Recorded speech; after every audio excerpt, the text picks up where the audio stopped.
Hello friends, मैं बाल मुकुंद पंड्या आज आपके लिए लेके आया हूँ वीडियो कि हमें मकान नया लेना चाहिए या पुराना लेना चाहिए। देखो दोस्तों, हर एक चाहता है कि मैं अपना खुद का मकान हो, लेकिन मकान लेने के पहले अगर पुराना लेना चाहिए, नया लेना चाहिए, उसके क्या एडवांटेजेस है, डिसएडवांटेजेस है, हम आज ये वीडियो में डिस्कस करेंगे। चॉइस आपकी है कि आपको नया मकान लेना है या पुराना मकान लेना है। दोस्तों, अभी तक आपने मेरी चैनल को सब्सक्राइब नहीं किया तो सब्सक्राइब कीजिए, शेयर कीजिए और ये टॉपिक पसंद आए तो दोस्तों मुझे मोटिवेट करने के लिए प्लीज़ लाइक करना। दोस्तों, हर बंदा या तो हर फैमिली चाहती है कि अपना खुद का एक मकान हो और मकान जितना जल्दी कम एज में आ जाए वो अच्छा है, क्योंकि जैसे हम बड़े होते जाते हैं हमारी रिस्पॉन्सिबिलिटी, बच्चों की पढ़ाई, उसका खर्चा बहुत आता है। तो हमें सबसे पहले मकान अगर परचेस करना है तो अपने बजट के हिसाब से ही करना चाहिए।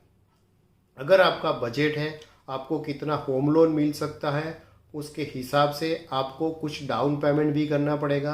उसके लिए आई रिक्वेस्ट कि आप कोई पर्सनल लोन मत लीजिए, आपके पास सेविंग है, इसमें से डाउन पेमेंट का प्रयास कीजिए और उसके बाद होम लोन मिला के आप ऐसा प्लान कीजिए कि आपके बजट के अंदर हो। वो एक सेपरेट टॉपिक है, अगर चाहिए तो मैं उसका वीडियो बनाऊंगा कि अपने को कितना बजट का मकान लेना चाहिए। लेकिन यहाँ पे सवाल है कि हमें नया मकान लेना है, पुराना मकान लेना है। सबसे पहले हम बात करेंगे नया मकान की। नया मकान, नया कंस्ट्रक्शन, न्यू एमिनिटीज़ आपको मिलेगी। शायद आपको आउटस्कर्ट एरिया में या तो न्यू डेवलपिंग एरिया में थोड़ा कंपेयर टू सिटी एरिया में आपको कॉस्ट भी कम मिलेगी। उसके अलावा आपको आपकी चॉइस के हिसाब से आप फर्नीचर भी कर सकते हैं। आपके चॉइस के हिसाब से आप अपना फ्लोर भी सिलेक्ट कर सकते हैं।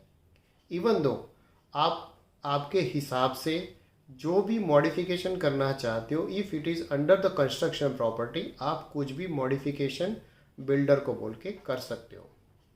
This is the benefit of the new construction. अब हम बात करें पुराने मकान में क्या होता है। पुराने मकान में आपको सबसे पहले आपके चॉइस के हिसाब से जो मकान चाहिए, वहाँ पे शायद कंपैरेटिवली जो नया मकान जो आउटस्कर्ट या तो न्यू डेवलपमेंट है उससे थोड़ा महंगा पड़ेगा। लेकिन दोस्तों, सबसे पहले एक चीज़ है कि यहाँ पे आपको थोड़ा महंगा पड़ेगा, लेकिन आपका यूटिलाइजेशन ऑफ द एरिया है वो पुराने मकान में ज़्यादा मिलेगा। क्योंकि पहले जो मकान होते थे, आप अगर 10 साल पहले की बात करें तो यहाँ पे आपको कारपेट एरिया ज़्यादा मिलता था।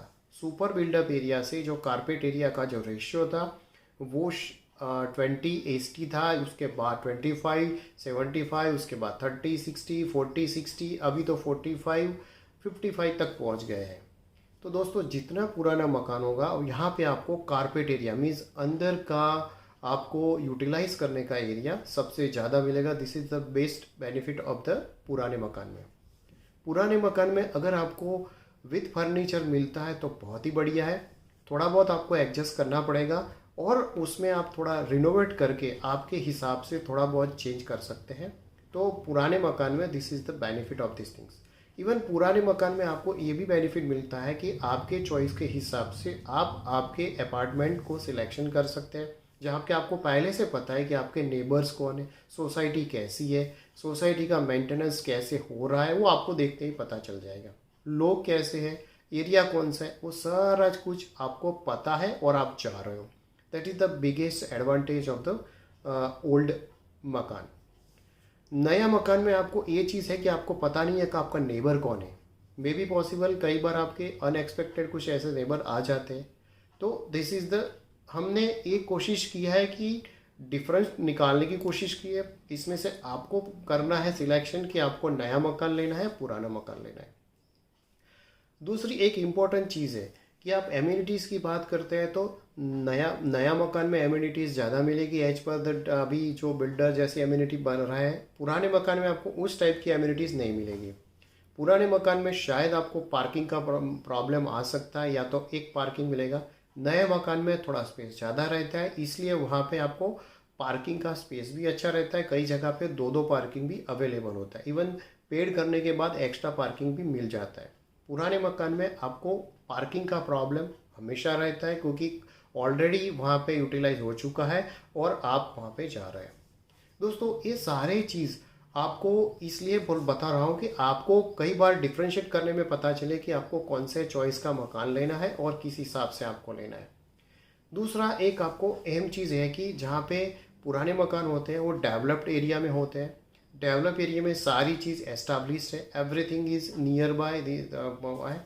नया मकान में आप जाते हो तो डेवलप एरिया होता है, तो वहाँ पे इनिशियल स्टेज पे आपको कुछ परेशानी एडजस्ट करने में रहे, लेकिन धीरे धीरे करके वहाँ पे भी पॉपुलेशन बढ़ती जाएगी और आप एडजस्ट होते रहेंगे।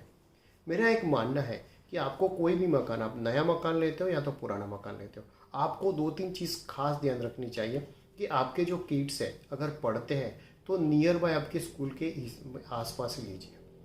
अगर आपकी किड्स के स्कूल और आपकी जो ऑफिस है, वर्किंग करते हैं, अगर हस्बैंड वाइफ दोनों वर्किंग है, इसके नियर बाय अगर मकान मिलता है तो वेल एंड गुड। अगर आपको चॉइस फिर भी करना है तो किड्स मीन्स बच्चों के स्कूल के जितना नज़दीक मिलता है इतना कीजिए। अगर सर्विस में आपको थोड़ा लॉन्ग जाना पड़े तो आप उसको कॉम्प्रोमाइज़ कर सकते हैं। डिपेंड्स अपॉन आपकी चॉइस, आपकी फैमिली की चॉइस के हिसाब से आप नया या तो पुराना मकान ले सकते हैं।